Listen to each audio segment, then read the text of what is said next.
सस ही पेर घोड़ सुती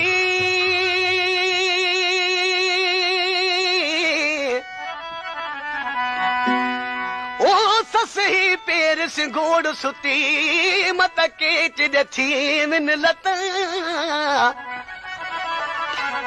जिथ किथ वसदी ज़ात पुनहलदी मैं बेअदबी थियां मता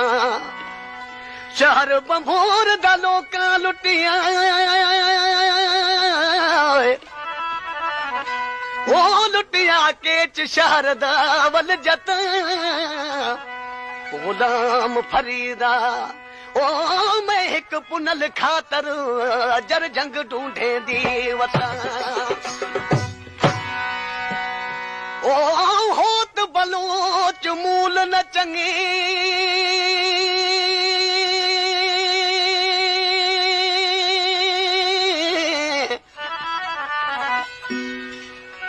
ओ होत बलोच मूल न चंगी तोड़ जमन घर उलमावा सस ही नाल ओ इवें कितों ने जिवें यूसुफ नाल भिरावा किथ सस ही किथ पुनू किथ लधो ने लावा गुलाम फरीदा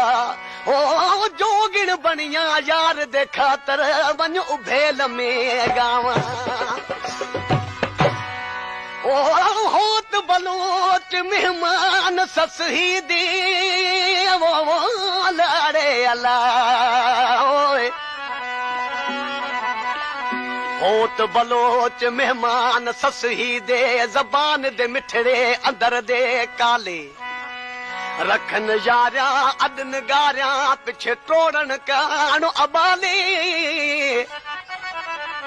गुलाम फरीदा ओ के जानन इश्क सस ही दे तू बेली जत उठ चरावण वाले ओ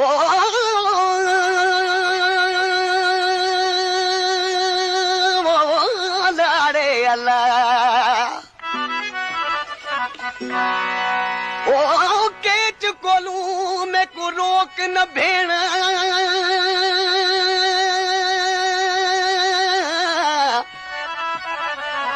ओ अल्लाह में वंजना केच जरूरी दिल मजबूरी पेंडे खान दे नावे दे मैं करने लाज जरूरे दिल मजबूरे वंज पुछ सा खान दे होता कोलू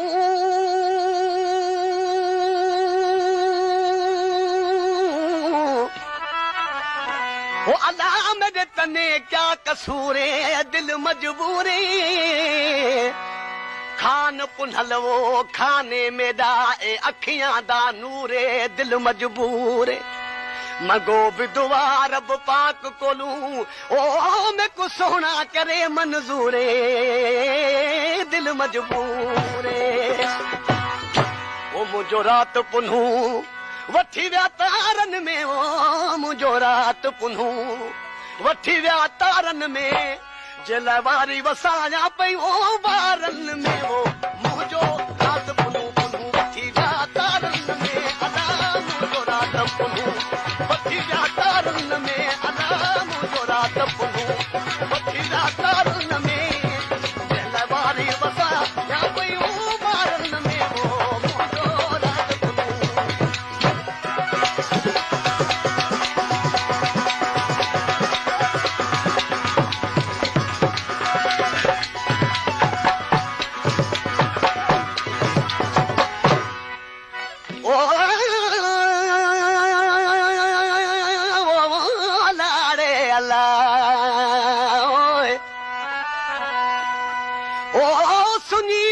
सस ही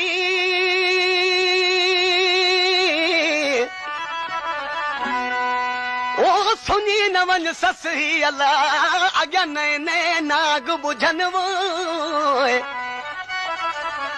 गिदड़ बगड़ भोलड़ा जिथे रिछर हाणियूं कन गाढ़ा दे भू डूंगरी चहला था चहकन वो तंहिंखां पोइ था बुझल बेली पखड़ा खान पुनू वॼा ओ अम्हा वरी तूं वञो सभु वरी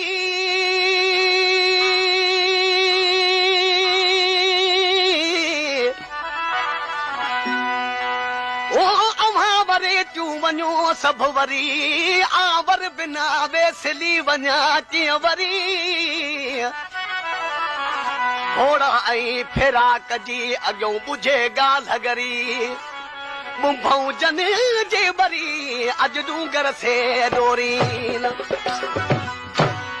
अला धोबण सां विया धाड़ करे जाई जत तमिड़ई विया झाड़ू करे ओ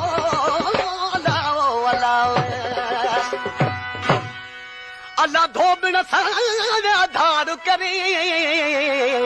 जाई जत तमिड़ई विया झाड़ू करे